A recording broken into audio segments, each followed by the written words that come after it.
I have found a substitute for Colin Coward at 11 because I like my routine is usually I'm in the gym like 6 a.m. ish, and then I've got rehab at some point after that, and then in between breakfast and like my first calls and Spanish and things like that, I watch Undisputed, and I love Undisputed. I've recently kind of been like, yeah, like I'm kind of like they don't have Jenny anymore because she's on pregnancy leave, and the girl they replaced her with kind of sucks. But I'm still sticking with it.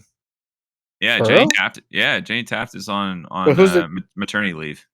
who's the girl that they I don't replaced with? know. It's not that brown haired chick. I like the brown haired chick, but it's some random chick, and she's really kind of weird. She kind of is just like I don't know. But I found a replacement, and it ties into your gambling thing, bro. It's Pat McAfee. I love Pat McAfee. I've been watching him like regularly. He only gets like I say only 25, 30,000 people like on a regular basis, but he does Aaron Rodgers Tuesdays during the season, and I love now that I get it from the source because that's like a huge thing for me. Like a little sidebar, this whole Ukraine stuff going on.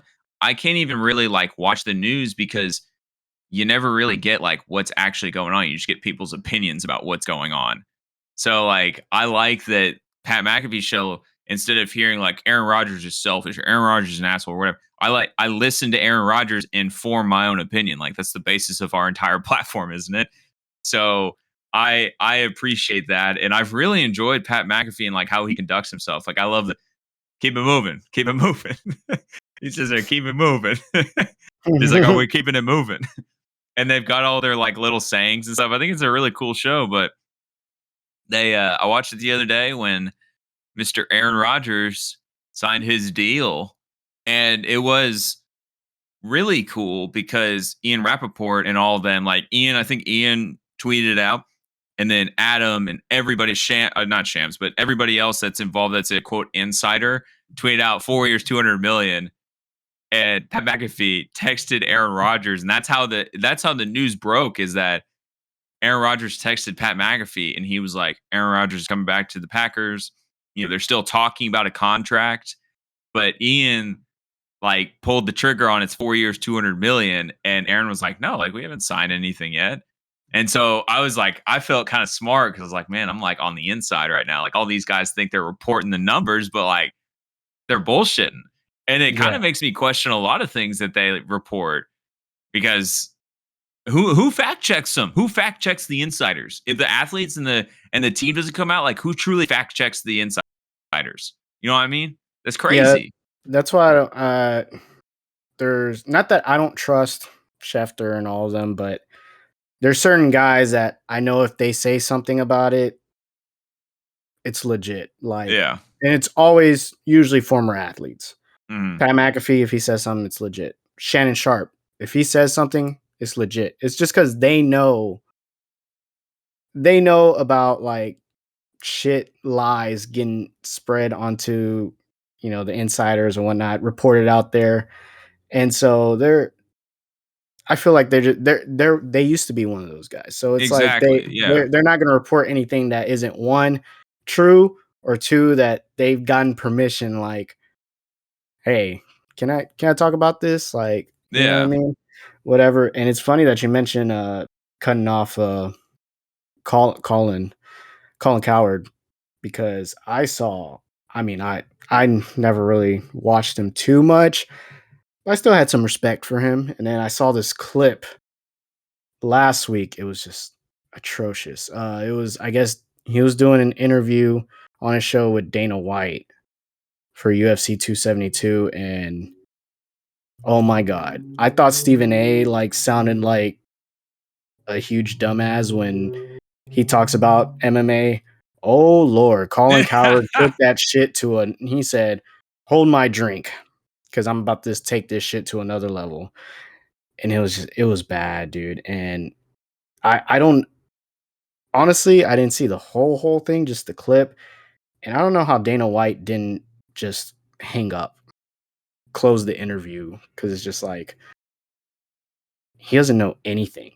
And he was struggling. He was struggling. he was struggling and he didn't know shit, and you could tell he didn't know shit. And it's just kind of like, dude, you don't even have to like know. Like, did somebody give you the information of like their record recently or anything of that nature? And it's just, it was bad, dude. It was so bad.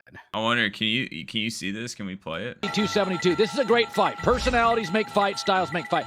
By the way, you've been in a really good mood lately. I notice you. I follow you on social media, and there used to be a time in your life you could get feisty. You are even nice to the media. Yes. What is going on in your life? Why are you? Skip ahead. This could be. Is interesting. He's very popular. I get a big personality. Okay. Go back like Right. I skipped the. I Your jumped sports the gun. crushing. So here's why I like this fight. I tend to think styles make fights. And Covington's kind of a relentless attacker. Masvidal is interesting. He's very popular. I get a big personality. He's won his last 5 fights. He'll go after you. So when I look at this, not that it's Diaz and McGregor, but the style tells me get there early. This could be fast, right? I don't know. It's an interesting fight because, like you said, Real quick pause. How long did this fight go? It was a decision, right? It went the whole round. yeah, it went 25 minutes, but it was just like that was the clip actually. Just that part right there is the clip that I saw. I hadn't seen anything other than that. And oh my goodness. Like you not even knowing, probably not even knowing anything, like just was just like, what is he even saying? You know, like relentless statement, relentless attacker. And this guy, big personality, won his last 5 fights. What? Won his last 5 fights, bro? What is he talking about? Masvidal hasn't won since 2019. Like, I'm just there like, what? Who's giving him? Who's this guy? Who's his stat guy or research guy or whatever? And then, of course, he brings out the one casual go-to, gets me a McGregor versus Nate Diaz feel. Bruh. It was bad. And I honestly respect Dana White for just going along with toughing it out, bro. That man toughed it out. I am surprised too by the fact that he like had the audacity to talk UFC. Like I know my limits. I think that's the beauty of our platform is that we know our limits, and it's like it's okay to be wrong. But when I listen to him say he's the honesty broker and then go off and talk about something he just blatantly knows nothing about, like something that I know more about than I believe Colin Cowherd is golf. I've watched golf my entire life. Since I was a toddler, my dad would put me on his lap and we would watch golf together. I've watched golf forever. And when I hear him talk about Tiger Woods or Phil Mickelson or anybody like in the past, because again, I stopped watching him because it's just too much. It's too much for me to sit there and just get angry because he doesn't know what he's talking about. and it's worse because he pretends like he knows what he's talking about. And he knows his football and he knows his basketball and I'm sure he knows his baseball, but like stick to what you know, man. Like that's what we're so good at. Is I'm gonna sit here and tell you straight up, like, man, like right when we started talking about Aaron Rodgers, I had to look up. I was like, did they sign Devontae Adams? Like, did he get franchise tagged? Or like that sort of stuff. Like, I'm not just gonna straight up go like, yeah, like Devontae Adams, bro. Like he's coming back for the long haul, dude. Yeah, like I not that way. But that's Colin Cowherd. He'll straight up just bullshit because there's nobody there to call him on it. But we are allowed to do this on Sliced Apples because this is Sliced Apples. That's right. That's it. That was the statement. Just wanted 2 fans to know that this is Sliced Apples, so it's a safe space for everybody to be wrong. I mean, well, I'll Alex say it is again. the host, co-host. Shut up. I've said it so many times on this platform. I said that the reason we started this is not only because you and I are best friends, but also because I personally was tired of watching news media and media in general like have to be 100% accurate. When you are compared to an encyclopedia that is essentially infinite in the internet, you are not going to know everything and you will be fact checked. So I am okay being wrong and I'm okay being called on it. Like that's the ultimate being comfortable is the fact that like you say something like if you were to talk about something UFC, and I go, I straight up don't know anything about it. Why don't you explain it?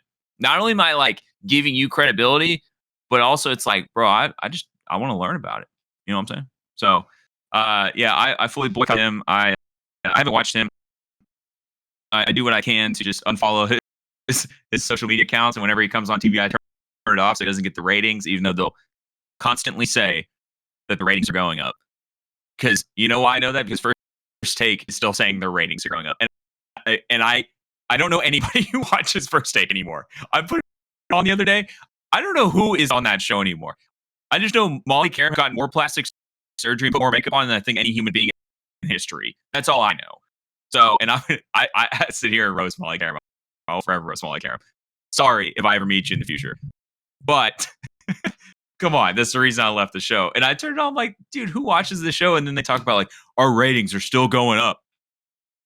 It's like, do you put it on at daycares? Where are these ratings coming from? Like nobody I know watches it. Nobody. So yeah. I quit on Colin Cowherd. I'm on Pat McAfee. I love Pat McAfee. He's awesome.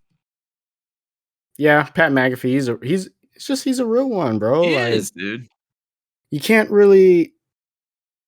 He's just a real one. That's all it is, man. Like Colin Cowherd calls it like it is, dude. He's not like. That's the benefit of working in the way that he does in like an independent platform, is that he's not beholden to anybody else. Like he doesn't have to push a narrative or anything, and he doesn't have to meet deadlines or certain viewerships or all these different metrics that these guys have to meet. Like he doesn't have to do that. He can truly do what he wants on his show, and it works out.